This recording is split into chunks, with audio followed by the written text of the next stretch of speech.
Hello YouTubers and NFL fans everywhere! This is Matt, the NFL Fanatic, giving you my Week 4 2016 NFL predictions. Well, this week for the Fanatic, it was a little bit of a bounce back week. This week so far against the spread, I have finally broke even with my against the spread picks, going 8-7, which is 53%. So at worst, I will go 500, and at best, with New Orleans wins by at least 3 points, I can go 9-7. My first winning record picking against the spread. I am very happy about this because in about 3 weeks, it's pretty good to get at least 500 for my first time around.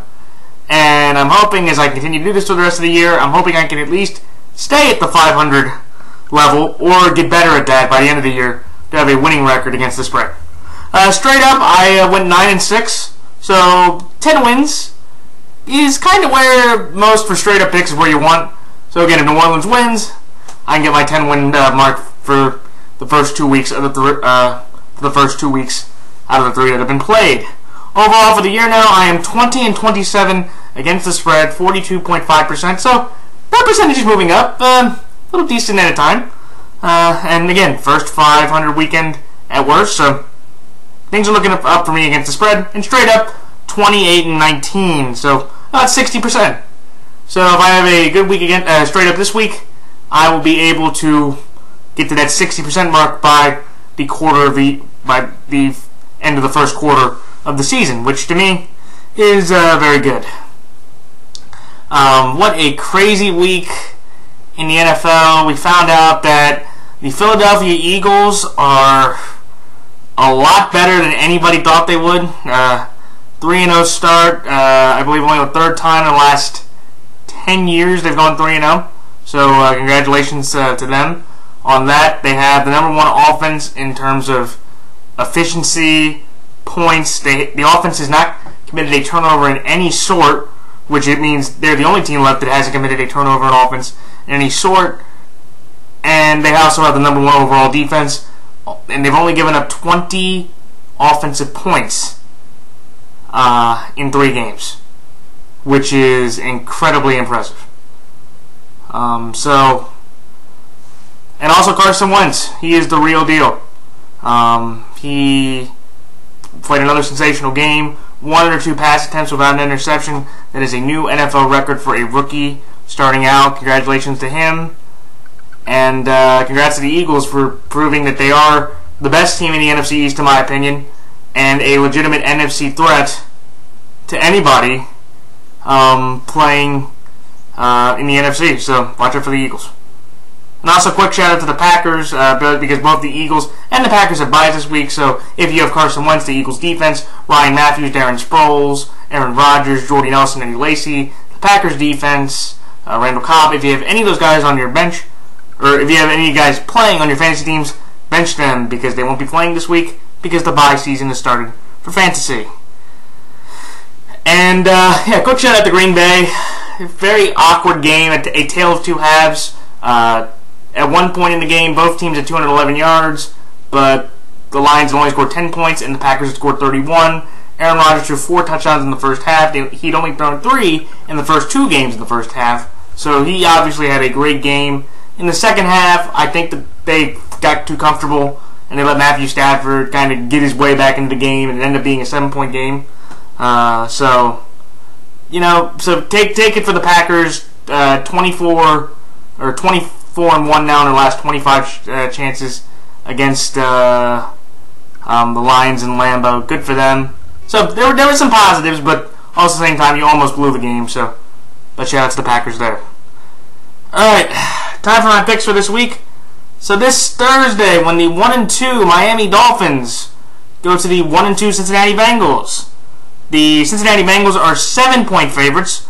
I'm going to take Miami +7, but Cincinnati straight up.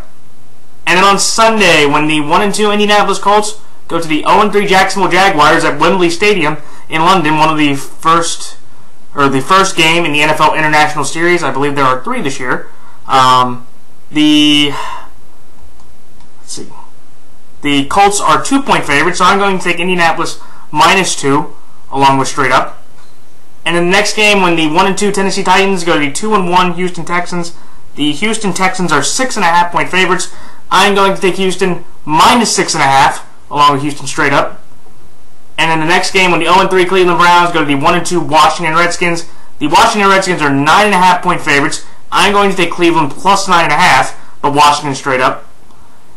And in the next game, when the 2-1 Seattle Seahawks go to the 1-2 New York Jets, the Seattle Seahawks are 1.5 point favorites right now. So I'm going to take Seattle minus 1.5, along with Seattle straight up. And in the next game, when the 1-2 Buffalo Bills go to the 3-0 New England Patriots, the New England Patriots are 4.5 point favorites. I'm going to take New England minus 4.5, along with New England straight up. And in the next game, when the 1-2 Carolina Panthers go to the 2-1 or 1-2 Atlanta Falcons, Carolina is a 3-point favorite. I'm going to take Carolina minus 3, along with Carolina straight up. And in the next game, when the 2-1 Oakland Raiders go to the 3-0 Baltimore Ravens, the Baltimore Ravens are 3.5 point favorites at home. I'm going to take Oakland plus 3.5, but Baltimore straight up.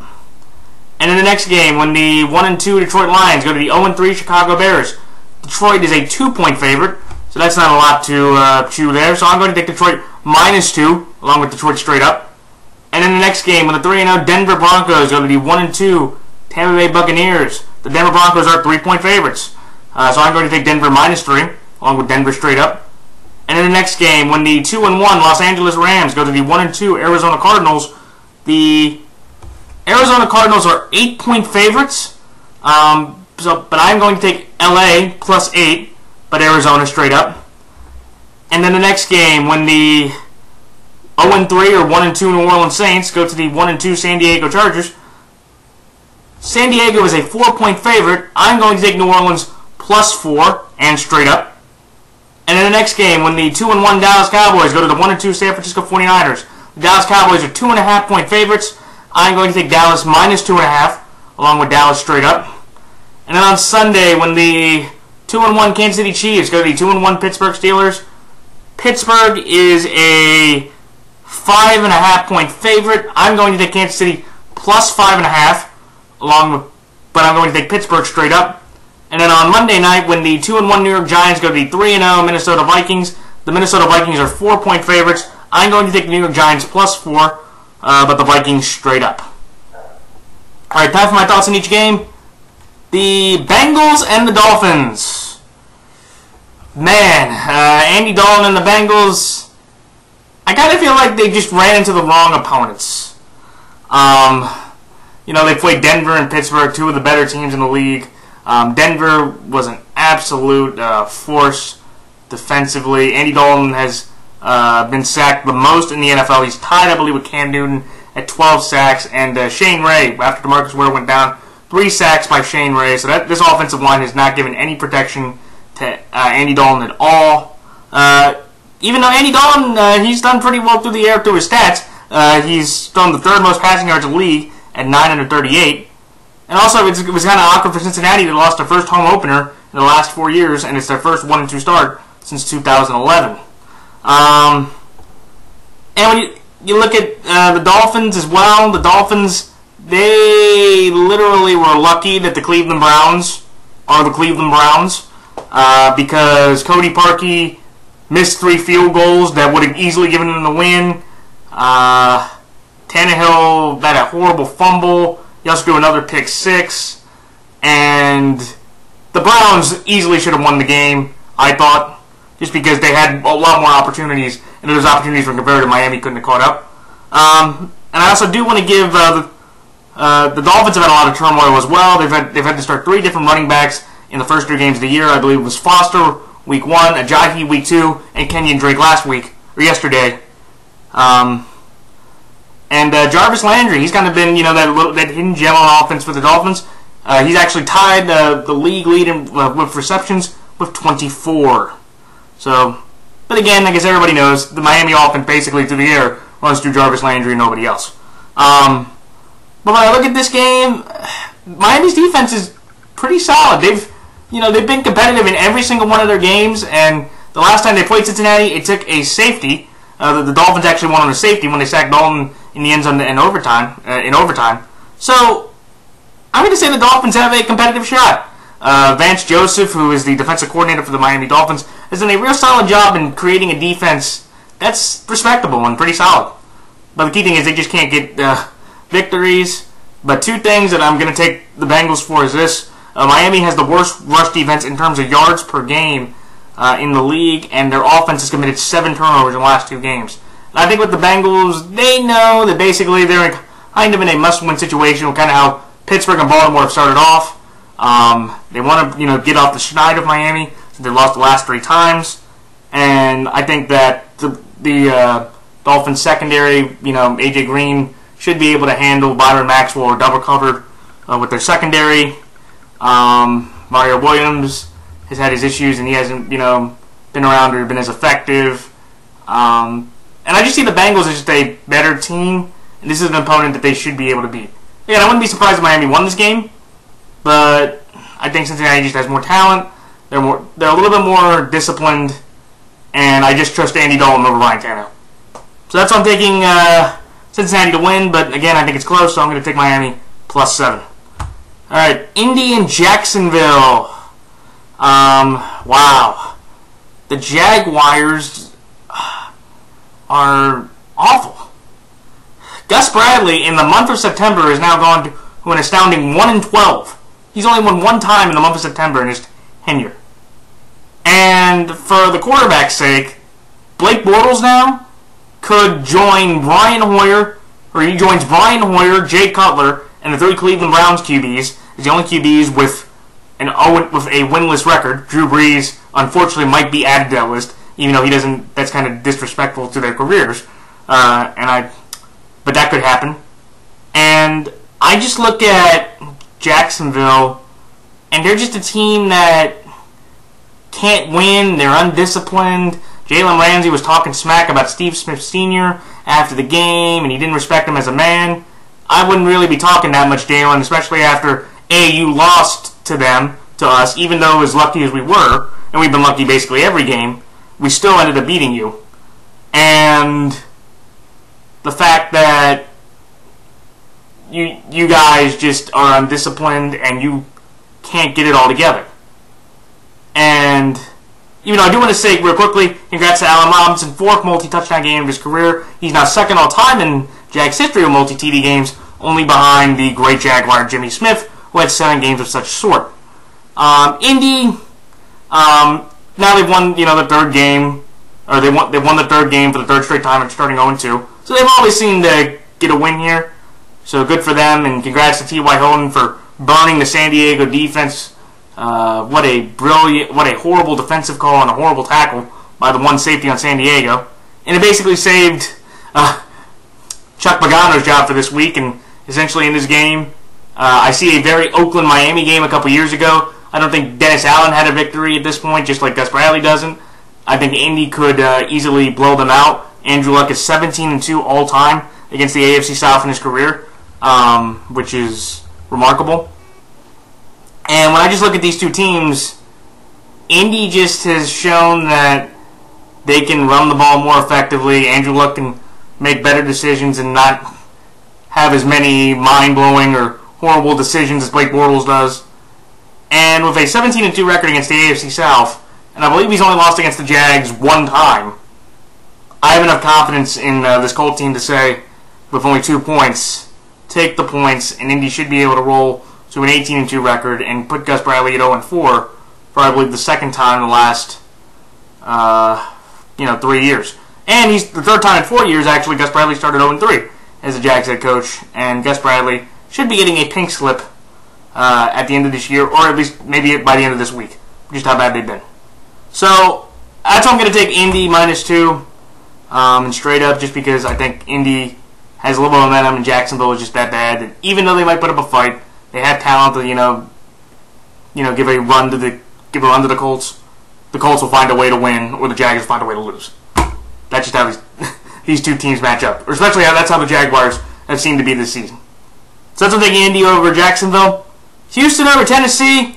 Man, did Houston look pathetic against the New England Patriots. That is the 2nd time in the last 4 games the Houston Texans have been shut out. And Houston didn't get past the 50-yard line until 1 minute and 45 seconds left in the third quarter. Brock Osweiler looked like the shell of himself, or he looked like the $72 million fraud that everybody thought he would be, and that really didn't help his case. I don't think Brock Osweiler is that bad. I think Brock Osweiler and his Houston Texans team is better than that, but what we can say is this. They're going to be a team that, they might reach their goal of winning a playoff game, but once they have to play a team like Denver, Pittsburgh, or New England, there's no chance they're going to win. I think that's what most people can say about that. And also, amazing, I found this out, J.J. Watt, he's played against New England 5 times in his career, he has no sacks. He's played in 78 other games in his career, he has 76 sacks. So, he knows how to win. Let me put a little asterisk in there. That's regular season. He's had 76 other regular season games.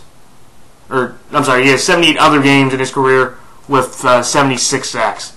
That is unbelievable how effective they do in shutting down J.J. Watt. But they're playing a Titans team that they're kind of like a better version of Jacksonville, where not by much, because Mike Mularkey, I'm not a big fan of his. Mariota, made some, more mistakes. And I think Mariota, he deserves better coaching. But they really couldn't run the ball that well, and Oakland's defense finally did what it was supposed to do, and actually shut down a mediocre offense, and they had enough offense to win the game. But here's the interesting thing about Tennessee, which is kind of amazing. In their last 18 home games, they are 2-16, and the only team they've been able to beat at home is the Jacksonville Jaguars. So basically, going to Tennessee, unless you're Jacksonville, you should feel pretty confident that you can win, because Tennessee shown over the last 2 years they can't do anything beside that. DeMarco Murray's been, solid. He's had a nice help to this team, and I think Derrick Henry's doing his, smaller part in that. But I just think when you look at, this game, Houston's won 7 of the last 8 meetings against this Titans team, and Houston, they are angry, and they are motivated to take it out of a Tennessee team that will be much more competitive because they have a great defense. Tennessee's defense over the last 3 games has allowed less than under 24 points in every one of those games, so kudos to them. They've built a solid defense with Dick LeBeau. No surprise, of course, famed defensive coordinator for Pittsburgh and all his other stops. I just think with Houston's weapons, Brock Osweiler should be able to rebound. Lamar Miller should be able to have a nice, solid game on the ground, which will provide balance. And Houston needs this victory to basically say that for Indy, because Indy has Jacksonville and Chicago over the next couple of weeks, then they play Houston on Sunday Night Football, there's going to be a little bit of breathing room for that game instead of possibly the Texans going into that game knowing the AFC South is on the line. I think this game could be interesting if both teams can play at their level, but I think Houston, they're motivated. J.J. Watt has an incredible amount of sacks against this Titans team. The offensive line really hasn't, or hasn't really shown protection that well. And I think Houston, just with anger, should be able to get this victory and move on to a decent 3-1 record. So that's making Houston minus 6.5 and straight up. The next game, Cleveland at Washington. Cody Kessler, good for the QB here. He was the first QB not to throw an interception in a game for the Browns in the last 7 games. Also, Terrell Pryor, he became the first player since the merger to have 3 rushes, 3 passes, and 3 receptions in the same game. And I have to tell you, Terrell Pryor has been a great story for the Cleveland Browns, the former quarterback at Ohio State, of course, that couldn't really get a job at quarterback, so he converted over to wide receiver. I believe they cut him last year, or they put him on the practice squad. This year he elevated his game enough to play effectively well, and he's shown his ability to be a multifaceted kind of talent. And I'm happy for him that he's found a very solid role, and he should be a great complement with Josh Gordon when he comes back next week. And if they had Corey Coleman, you might have had something there. And also, it's their first 0-3 start since 2012, and it's amazing that the Browns have become the NFL's comic relief, in that, for some random reason, the Browns will find the newest, saddest, most unique way to lose a game, and you will literally say that, and for most Cleveland fans, even though, again, you do have the Indians and the Cavs, who are doing really well, and congrats to the Indians. I believe for winning the Central, or they're close to getting the AL Central locked up, so Cleveland fans, you can smile about that. But for the Browns, they are the most comedic team because everybody in Cleveland knows that's just the Browns being the Browns. Making those kind of decisions, looking at those kind of missed kicks and going, we will just never get our way with the Browns. So, in some ways I feel bad, but it always just kind of makes me laugh because it's one of those things where you just can't make this stuff up. And for Cleveland, they're playing a Washington team where, Kirk Cousins had his first game where he didn't throw an interception, 295 yards, 2 TDs, no interceptions. Very solid. It was the first win for the first win for the Redskins in New York since 2012. For the Josh Norman Odell Beckham Jr. matchup, I think, like somebody else on the TV I heard this morning, both sides won their matchup. Odell Beckham individually, on 61 plays, Josh Norman and OBJ were lined up 53 of 61 plays. Odell Beckham Jr. caught 6 balls on 9 targets for 107 yards against Josh Norman. So that's pretty solid. That's a pretty impressive stat line, and Odell Beckham seemed to have, the number of Josh Norman.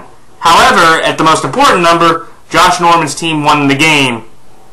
And I think that's where you can say Norman won, because he could say, well, Odell, you put up your 100 yards, bravo, on me, and you put up about 140 yards.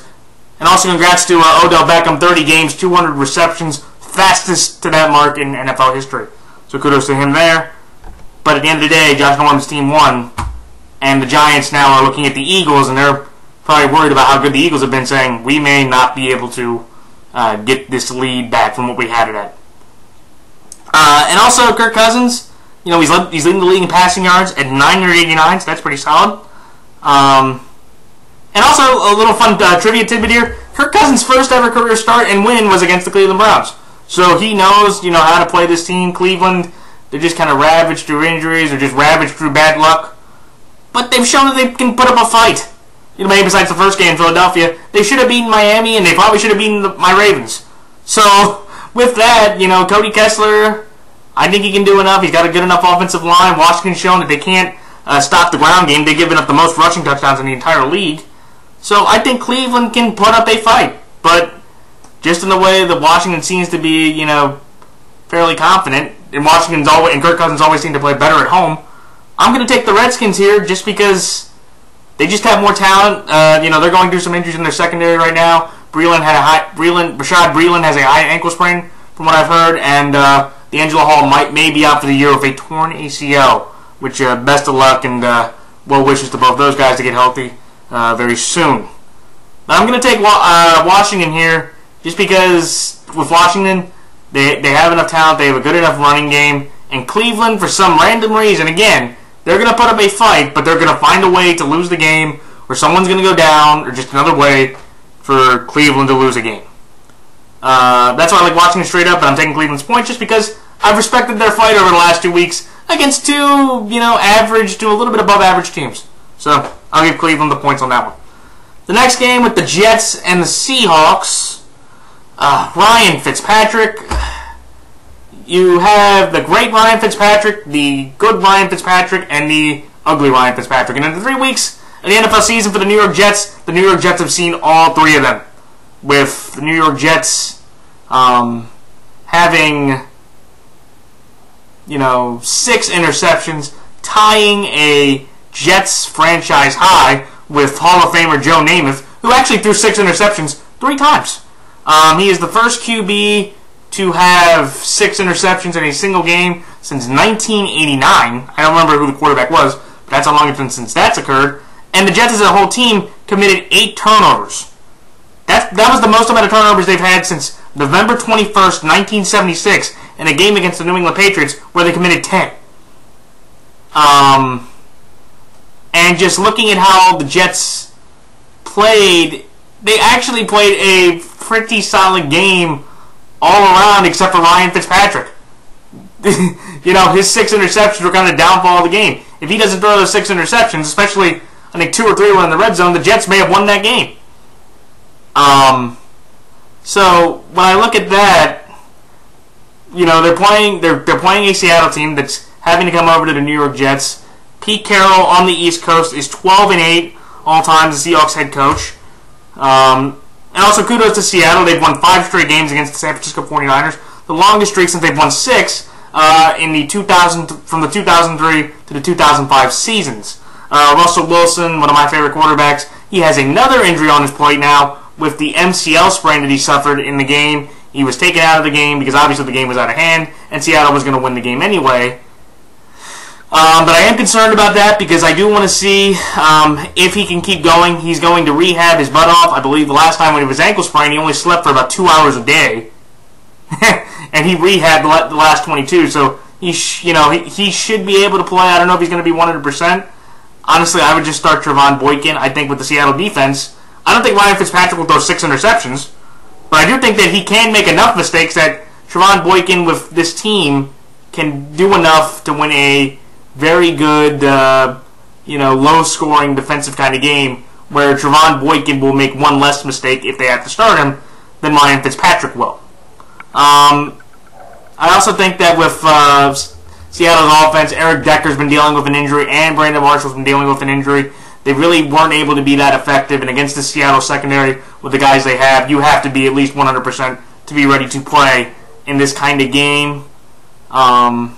And also, here's another fun little factor. Seattle's defense has gone to MetLife Stadium in the Russell Wilson, Pete Carroll era 2 times, and their defense has averaged only 4 points per game in 2 games at MetLife Stadium. So that average will go up because I do expect the Jets to play better at home, knowing that basically, this is going to be one of those games they need to win because they play, I think, Pittsburgh after that, and they play another team after that that's another playoff team, and they're going to be in a real bunker of a spot where they're probably not going to make the playoffs. I just think with Seattle, the offensive line looked effective for the first time in a while. Russell Wilson can be better at about 75-80% than Ryan Fitzpatrick at his best day. And I just like the Seattle vibe right now, knowing that they found a spark on offense that should be able to carry over against the Jets. And I think Ryan Fitzpatrick, he's coming back down to Ryan Fitzpatrick saying, I can make the game against the Seahawks competitive, but I'm going to make the one mistake or the one flaw or not make the one play to win them the game. And it's only 1.5 points, so that I feel pretty confident with that. So that's what I'm taking Seattle, -1.5, along with straight up. New England over Buffalo. The Buffalo Bills are now 4-1 all time against the Arizona Cardinals. And the Bills forced 5 turnovers. And a quick little sidebar for Arizona. Cameron Canaday, the rookie long snapper for the Arizona Cardinals. Please pack your bags and get out of the desert. You are a disgrace to long snappers, and I know long snappers aren't great, but you have essentially cost the Cardinals. And I know you could say, well, they still were down by 12 when he botched the snap yesterday. Okay, I get that, but he cost his team momentum and the confidence of this game possibly being competitive down to the end to being at that point when he when he snapped the ball way past Canzero to being over. So Cameron Canaday, please pack up your stuff and get out of Arizona. And for every long snapper out there, they should be ashamed of him as a long snapper, and every Cardinal fan should be ashamed of him as a long snapper. Okay? And I know you can say he's a rookie, but still, you can't botch 2 snaps that bad. Okay? Even as a rookie. There's almost tantrum on that. But kudos to the Bills' defense, though. They forced 5 turnovers. And Tyrod Taylor, he had a great game. He had a 49-yard run, which was the longest run by a QB in Bills history, surpassing QB Joe Ferguson's 41-yard run in 1979. The Bills' offense, it looked very effective. The running game was in full effect. LaShawn McCoy, I believe, had about 100 yards, 2 touchdowns. Tyrod Taylor had a rushing touchdown. And this Bills team just looked incredibly reinvigorated and looked like a Rex Ryan offense that he wanted to have, which is ground and pound and play really solid defense. And that's exactly what the Bills did to win this game. They are playing a New England team, though, that New England is New England. I think they are the best team in the entire NFL. They are the best team in the AFC, clearly above the Steelers. Okay, the Broncos may have something to say about that, but I think with Trevor and Tom or Belichick, I think New England may be able to beat them in Denver, even though, again, Tom Brady is only 2-7 all-time in theirs, but I digress, that's for a later conversation. But no, New England, they're 6-0 all-time with a first-time quarterback, with Jacoby Brissett winning 27-0. LeGarrette Blount leads the league in rushing yards with 298 yards. Very impressive. Having their fullback back, James Devlin, has been a very key piece for the Patriots being able to run the ball as more effective as they weren't able to do last year because he was out. And New England's defense has been very good. They've allowed the 5th fewest points, and they have forced the 5th most turnovers in the league. So this New England team is very well-rounded. I don't know who's starting this Sunday. It could be Jacoby. It could be Jimmy. I would lean towards Jimmy. But even if Jacoby starts, I think that this New England team, they're at home. In the last 25 games against the Buffalo Bills, they are 23-2. And Rex Ryan, I believe, has lost his last 4. Let's see, 2 with Buffalo, 2 in 2014. Yeah, he's lost 5 of the last 6, and then probably 7 of the last 8. He's lost a lot of games against the Patriots over the last several years. I think, again, the Bills may have found some confidence, and the Bills and Patriots, this is Rex and Bill, 2 guys that know each other, 2 competitive guys that, will put up a fight. But at the end of the day, Jimmy should be back. He's got Gronk back. The offensive line should be effective. Or either Jacoby, will make some plays with his legs that kind of can cancel out what Tyrod does. And it's just New England. I've kind of learned, basically, take New England most of the time, and you'll be accurate about 100% of the time. So that's how I'm going to take New England -4.5, along with New England straight up. Carolina and Atlanta, 30th straight game for the Carolina Panthers with 100-plus rushing yards, 3rd longest streak in NFL history.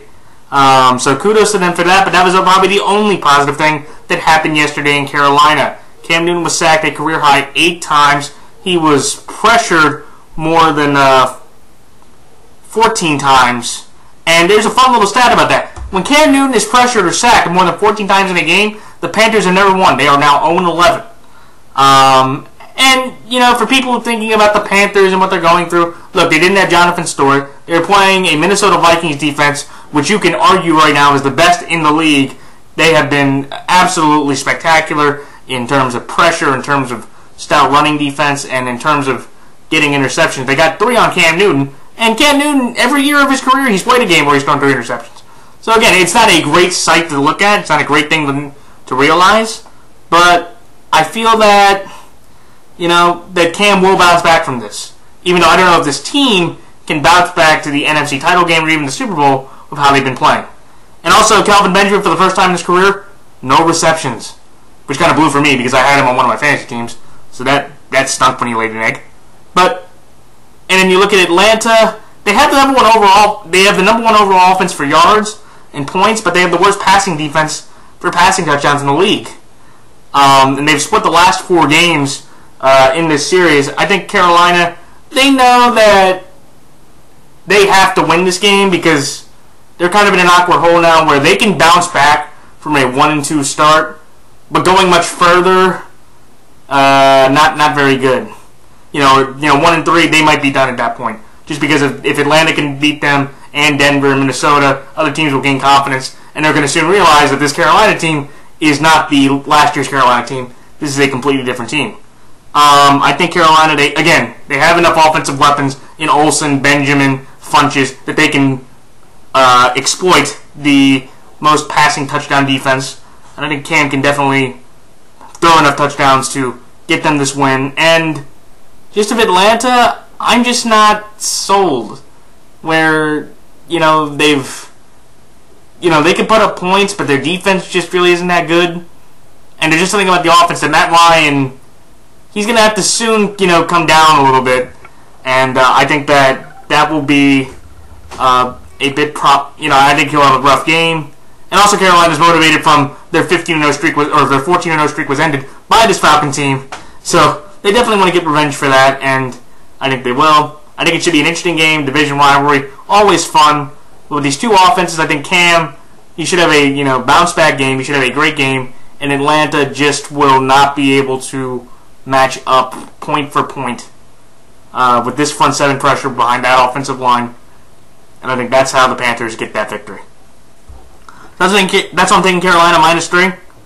Next game, Oakland at Baltimore. The Baltimore Ravens, my Baltimore Ravens, have their first 3-0 start since 2009. Congrats to them. Even though I will say this, out of the 3-0 teams that are remaining, we are the luckiest 3-0 team out there because we easily could be 0-3 and have joined the Brian Hoyer, Jay Cutler, Browns, QB, and Blake Bortles club. So I will admit that right now. I'm not going to pound my chest that much, but hey, a win's a win. And, you know, being 3-0 is better than 0-3. And you only have to play the people on your schedule. So, also, Joe Flacco completed the third most consecutive passes in a single game yesterday with 21. He completed the most consecutive passes in Ravens franchise history, so good for him. And also, he ran in his 14th rushing touchdown. That is more than any of the other Ravens quarterback in our history combined. That's not saying a lot, because he's probably the best athlete we've had out of all the quarterbacks we've had, but good for him there. And when you look at Latavius Murray and the Raiders defense did what it was supposed to do against the Titans offense that didn't have a spectacular running game and had no big-time wide receiver to throw to. And again, Kendall Wright and Delaney Walker were both out. So that obviously helped the Raiders. Latavius Murray, I do want to give him credit. He is the third Raider to have a rushing touchdown in his first 2 games of a season, joining Marcus Allen and Frank Hawkins. So good for Murray. He's showing that he's providing that balance and he's getting better. And I also want to congratulate the Polish Hammer, Seabass, Sebastian Janikowski, for making his 53rd 50-plus yard field goal, setting the record for most 50-plus yard field goals made in NFL history, beating the old record, which I believe was 52, held by Jason Hansen, longtime kicker. And also, yeah, like I said, with Tennessee not having Walker or Kendall Wright and the rest of the offense that they had, Oakland's defense allowed the fewest amount of points they've had since Week 2 of the 2013 season. And also, I do want to give Oakland credit. They've they've processed a lot of long drives because they've had the third most first downs in the entire NFL. So this Oakland offense is no joke. They have talent. They have a great offensive line. 3 very good receivers. Derek Carr is a improving quarterback, but showing that he can win games. And this is probably going to be the toughest challenge we have offensively, you know, out there. Let me put it that, one of the toughest offensive challenges. However, this Ravens offense is not the Titans offense. And I look at how our offense is measured. We have Joe Flacco, you know, a great deep ball. We have 4 wide receivers and 3 tight ends that we can use to our disposal. And just looking at how Oakland's defense was the first 2 weeks, I'm not saying we're going to put up those kind of yardage, but I think we can put up enough yardage of that and score enough points through the air that the Raiders, we can make one more stop on there with our secondary and our defense, which has been spectacular. We have just as good a kicker in Justin Tucker, who is now 11-12 in game-winning field goals, so that's incredibly positive for us. And I just feel, again, that with us being at home, we've won 4 of the last 6 games against the Raiders. We have a little bit of a better defense to make one more stop or to make one more turnover to cause one big play on defense that the Raiders, against this kind of offense, which has more talent, the Raiders will not be able to do. This should be a great game, and again, I would not be surprised if the Raiders, you know, can win this game. But I think for the Ravens, this is one of the statement games that we can use to say that our 4-0 is a little bit more well-earned than just our schedule. It should be a great game. I'm taking Baltimore straight up, but with Oakland's offense, I think it's going to come down to a field goal. Just like most Raven games over the last couple of years of coming home, that's why I'm going to take Baltimore straight up. I'm going to take the points because I think it'll come down to a field goal. All right, next game, Detroit at Chicago. Marvin Jones, he made a bit of Lions history. Marvin Jones now joins Calvin Johnson as the only Lions wide receiver in Lions history to have 200-yard games, to have a 200-yard game along with 2 touchdowns. Boy, was that impressive for them there. So congratulations to Marvin Jones for that. And like I said earlier, it was kind of an interesting game between the Lions and the Packers. It was 2 halves. Green Bay absolutely dominated in the first half. And again, I'll point it out. At one point, both teams had 211 yards of offense. However, Green Bay had scored 31 points. Detroit had only scored 10. So both offenses were basically, besides points, were playing pretty similar games. But at the end of the day, you know, when you have turnovers like Stafford did, when you have interceptions and fumbles, short fields get more points most of the time. I think everybody knows that. But Detroit, though, you know, they put up a decent fight, and I was happy because I took Detroit +8, so they lost by 7, so that covered that. But I digress. But when I look at this Detroit-Chicago game, Chicago is probably the second worst team in the entire league. They can't run the ball at all. They're 30th in rushing yards and 31st in rushing attempts. Alshon Jeffrey really couldn't do anything. He had, you know, probably one big reception, I think, for 22 yards, and I think I didn't hear his name the entire rest of the game. Kevin White's been ineffective. Zach Miller's been their best offensive weapon. Jeremy Langford went down of a leg injury. You know, the Bears' offensive line can't protect Brian Hoyer. Brian Hoyer probably starting quarterback. And there's just so many things wrong with the Bears. I think with Detroit, even though, again, Detroit hasn't been spectacular or perfect or elite in any way, they just have more talent, they're more balanced, they have a defense that's effective, and also Detroit swept Chicago in the last 3 years. So, I feel that, you know, Detroit, they're just coming into a perfect situation against the Bears team that's basically canned for the year, I think, at this point. You know, they maybe could put up a fight. They're not going to go 0-16. They'll win a game somehow, magically. But I think Detroit, with what talent they have, the lack of injuries they're playing with, and the way they've been playing, they should be able to beat this Bears team that's kind of given up at this point. So, that's what I'm thinking. Detroit over Chicago. Denver over Tampa Bay. Trevor Siemian. I am on the Siemian bandwagon here. What a spectacular game by him. First QB in NFL history to have 4 touchdowns and 300 yards with no interceptions in his first road start. And also Denver's 3-0 for the third time in the last 4 years and 3-0 in back-to-back years. And the reason why I'm behind Trevor, I'm just going to say this real quickly, is that, you know, he's played pretty well. He's completed about 67% of his passes. He's thrown for about 798 yards, 5 touchdowns, 3 interceptions. And I just feel like, again, if he can keep winning games and putting up these kind of numbers, solid numbers, not great, how can that not be a guy that you can build around? This guy's 25 years old, and if he puts up, let's say, a 10-11 win season, he wins a playoff game.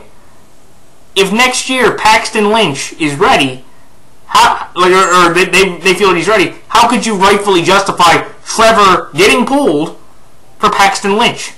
Because I feel like, again, Trevor Siemian could, is the future, or showing that he could be the future. He's playing a lot better than anybody thought. Again, you could argue, that's coaching as well, but still, Trevor Siemian is, a guy that's showing that, look, Paxton may not need to be here if I can stay healthy. And I also feel bad for Paxton because I don't want him sitting on the bench like a Jimmy Garoppolo or Brock Osweiler just wasting his time. If Trevor can keep playing this well. Key words, if. But from what I've seen out of him, he's starting to prove that future, maybe now instead of down the road. So just a little thing there. But I'm going to take Denver here because Tampa, they've lost 4 straight home opening games. They gave up 37 points to the Rams. Jameis Winston, had 2 big turnovers. He made a horrible run decision that cost him the game, essentially. You just throw it into the end zone, don't run it because someone's going to come after you. And when I just look at Denver and Tampa, I just either can see Denver, and Tampa's defense has also given up the most points in the NFL to the first 3 weeks. So I can either see Denver being able to light up the Bucs, especially with the offense with what they have, or Denver's defense being able to cause Winston to throw another interception or cause another turnover that will give the Broncos an opportunity to win the game late. So again, with these 2 teams, Tampa can give an offensive fight. And I think, you got Mike and Aqib, Vince and Chris. They have Roby. They have a loaded secondary that I think there's too many weapons that they can't match. And also I think Tampa's offensive line, even though it's not, horrible, it's not great, and that pass rush will get after Jameis, and he's going to have to have a rough pocket. I think this game, should be interesting, but I'm going to give Denver the victory just because I feel like they have a more loaded defense. They are playing against a defense that gives up a lot of points, and this team, just confidence right now is an all-time high, where I look at with some other teams where I don't see that. Or I look at Tampa and I don't see that confidence. I see a team that that's doing their best, but they're just coming up short. They're kind of like a better offensive version of Tennessee. You know, I'll put it that way. Suns are taking Denver over Tampa, Arizona over LA. Congrats, Los Angeles! You are 2-1. Jeff Fisher's been 1-1 in all 4 of his years as the Rams head coach. He's always fallen to 1-2. First time he's gone to 2-1. And also, Jeff Fisher now improves to 9-1 against the Bucks, which I think that's probably the highest winning percentage he has against anybody in his career. It's amazing. And also for the Rams, after an offense that couldn't score any, have any big plays, they had 4 plays of 20-plus yards by the entire team. One was on defense when Quinn forced Winston to fumble, but still, that's impressive. They had 3 offensive plays of 20-plus yards. 2 of them were for touchdowns. Very good, for this Rams team, and positive way. Well, with Arizona, the exact opposite was felt. Carson Palmer threw 4-plus interceptions for the second time in the last 4 games they have played. They didn't look good at all. I mentioned earlier about the snapper. They were getting ran on by McCoy, by Taylor, by Gillespie, and the Bills were just being able to find their spots and make throws. And to me, I'm going to take Arizona here because they're at home, and I almost kind of feel like when they're angry, they play better. But I'd rather them be consistent and not angry instead of having to get their butts kicked every week now and then having to kick somebody else's butts. But just of how LA's played in the last 2 of the last 3 years, these two teams have split games. And for Jeff Fisher in general, I think he actually has the advantage since he's been the Rams coach at beating the Cardinals. And the series is tied, actually, in general, 37 games apiece. I'm going to take Arizona here because they have to win this game. Because if you lose to the Bills and Rams in back-to-back games, you have a long way to go, especially in that division, especially in that conference, some of the games they have coming up. I think the game should be gritty, should be physical.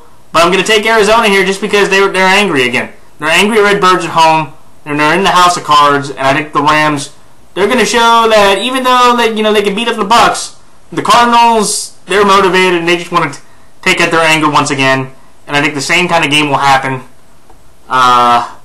to LA. But I'm going to trust Jeff Fisher putting up his fight with his defense.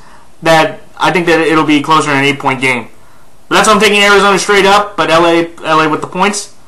The next game, New Orleans and San Diego. Melvin Gordon, congrats to him.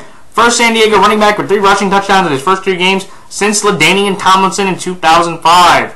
So kudos to him there.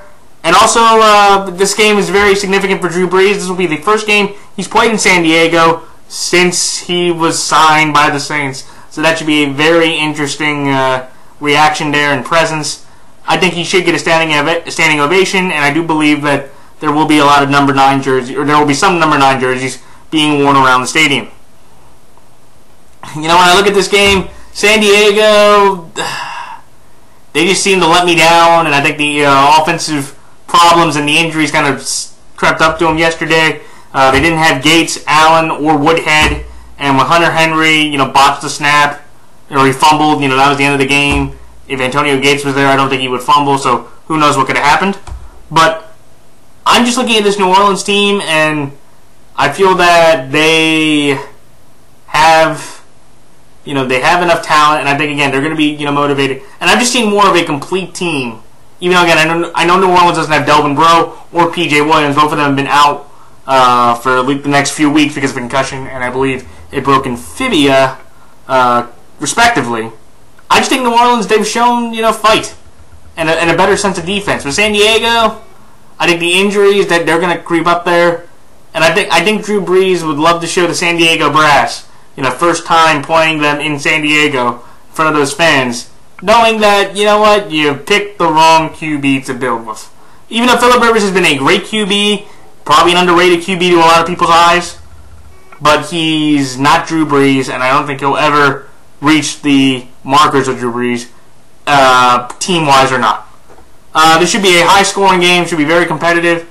I'm excited about this. If you have any of these guys in fantasy, like I do Rivers, I'm excited just because this could be a fun fireworks shootout. But I'm going to take the Saints here just because I've seen the Saints defense, and I have more respect for that, and I think Drew Brees will outshoot Phillip Rivers.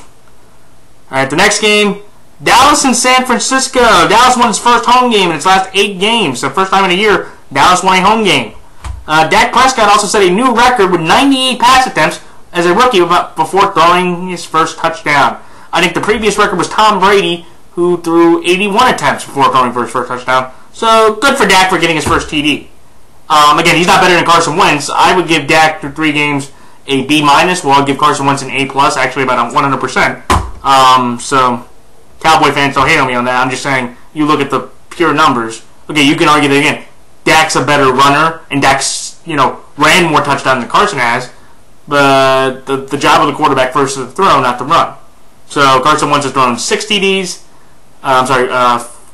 2, 4, 5 TDs. He should have 6 or 7 because some of the drops that he had, and Dak's only thrown 1. So clear difference there. And also, when you have the first Cowboy rookie duo in Ezekiel Elliott and Dak Prescott to start games since 1969 with Calvin Hill and Roger Staubach. I don't know if I said that before. Anybody watch my Week 1 video? Please let me know if I said that. That was just something I found out, and I thought that would be interesting to put in this video. Please let me know if I said that in another video. And also Ezekiel Elliott, what a game he had. He had the second highest amount of rushing yards total in the NFL this season. I think the only other guy that had more yards was D'Angelo Williams Monday night when he had 143 yards, and Ezekiel Elliott had 140. And just for Dallas, I just like how Dallas is kind of, flowing right now in terms of the offense has been able to manage the clock. I think they're like in top 10 in time possession. They're being able to run the ball effectively. Tyron Smith and La'el Collins both were out, so that was impressive, even though you could argue the Bears' defense has been ravaged by injury, and it's the Bears, so that's not really anything impressive there. But they're playing a Niner team that, after the first week where they were world beaters, you're kind of seeing them now as, they're the Chip Kelly-led Niners, and this is the Niners team we all expected. And when Jeremy Curley is your leading wide receiver with only 112 yards, that's a huge problem. And again, I think this game, it's Dallas and San Francisco. San Francisco, I think they're kind of disrespecting Dallas a little bit by only 2.5-point favorites. But hey, is picking against the spread, I will take that because that's a pretty easy thing to bet on with that. The game can be competitive. It's Niners-Cowboys, one of the great rivalries in the NFL. This series is tied, just like Jets-Chiefs last week and the Rams-Cardinals series. So, that's always a little fun thing to see there. And I just think Dallas has enough offensive line talent that they can stop the rush, and Blaine Gabbert will not be able to make a play on this defense, or the Dallas Cowboys defense can cause Blaine Gabbert to have to stop, and Dak Prescott will make one more play or one more run, and Elliott will outrun Hyde to win this game and put the Cowboys at 3-1. Next game, Kansas City at Pittsburgh. Boy, did Pittsburgh get whipped. That was Pittsburgh's largest loss since Week 2 of the 1989 season, when they lost, I think, to the Bengals 41-10. They had a 305-game streak of not trailing in a game at 30-plus points. That's incredibly impressive for the Eagles to do that. It was the largest loss in the Mike Tomlin era, and it's the lowest amount of points scored. It's the lowest amount of points they've scored on offense since Week 15 of 2011, when they only scored 3 points against the San Francisco 49ers and lost 20-3 in that game. They are getting Le'Veon Bell back, which is huge, and I think, again, Pittsburgh, they're angry, and they know that this offense and this team is better than that. And I think that they're going to show it against the Kansas City team that they want revenge for as well, because Kansas City, since Week 4 of last year, has the highest winning percentage in the NFL. The first team that they beat to start this, highest winning streak was the Pittsburgh Steelers, when they had Landry Jones, and I think Le'Veon they had Landry Jones. They didn't have some of their offensive linemen. So Pittsburgh wants to show that, maybe that game against them was a fluke. Well, KC wants to try to keep, holding afloat. And Kansas City's also lost 3 of the last 4 against Pittsburgh. So they've shown that Pittsburgh, most of the time, just with the talent they have, with Le'Veon back, the defense angry. Again, I think the Chiefs' defensive line, they can get a push on the Ben, but Alex Smith doesn't nearly have the weapons on offense that I think Pittsburgh has to worry about. And also Pittsburgh, even if they get Jamal Charles back, which will be big, I don't think it'll be that much of a difference for the Chiefs to win this game. It should be close. That's what I think in Kansas City. But That's why I'm taking Kansas City's points. But I'm taking Pittsburgh straight up because they're at home, and they know that they want to make a statement and show that that Pittsburgh Steelers team was just an aberration instead more of a trend. So that's why I'm taking Pittsburgh over Kansas City. And finally, the Vikings over the Giants. The Vikings had 8 sacks. I believe that was the most sacks they've had in a game since 2005. It might be a little bit earlier than that, but congratulations to Mike Zimmer and this team. Mike Zimmer, Doug Peterson, and Bill Belichick are my 3 leading candidates for Coach of the Year. What a sensational job he's done.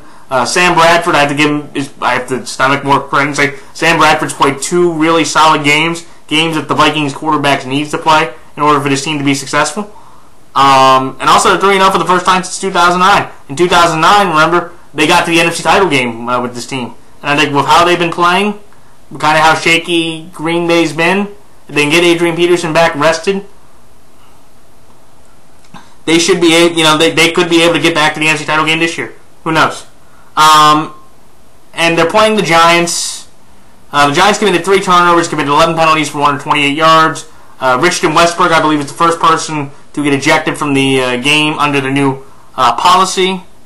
And to me, I look at this game and say this. I think the Vikings defense at home should be able to shut down this Giants team pretty well.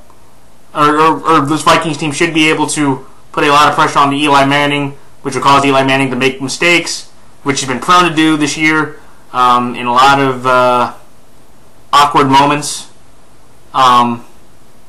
And I just think with Minnesota, there's just a different vibe about them of confidence, of Sam Bradford playing well. He has enough offensive talent around him that they can be effective. And just looking at how they just played Carolina and Green Bay, 2 playoff teams from last year, and they just handled them soundly. I think, the Giants and Vikings played last year, and the Vikings blew them out. I don't think it'll be that bad. I think the Giants' defense has shown that they'll be more effective. And the Giants have enough offensive talent to challenge the Vikings' defense. But I think Minnesota, they're at home, and there's just this clear aura about them that I just feel more confident in than with the Giants. But I'm going to take the Giants' points because I just think it could be that close of a game with these 2 teams. That's making the Giants +4 and Minnesota straight up. And that is it. So those are all my picks for this week. Good luck to all teams, all coaches, all players, all fantasy players, and fellow prognosticators. Also, please check out the NFL YouTube Prognosticators page to see guys like Mason Cole, Sean Ryan, Hatbox, Billy B, Keith Bailey, the Football Guru. Me and him are enemies this week because of the Ravens game, so best of luck there.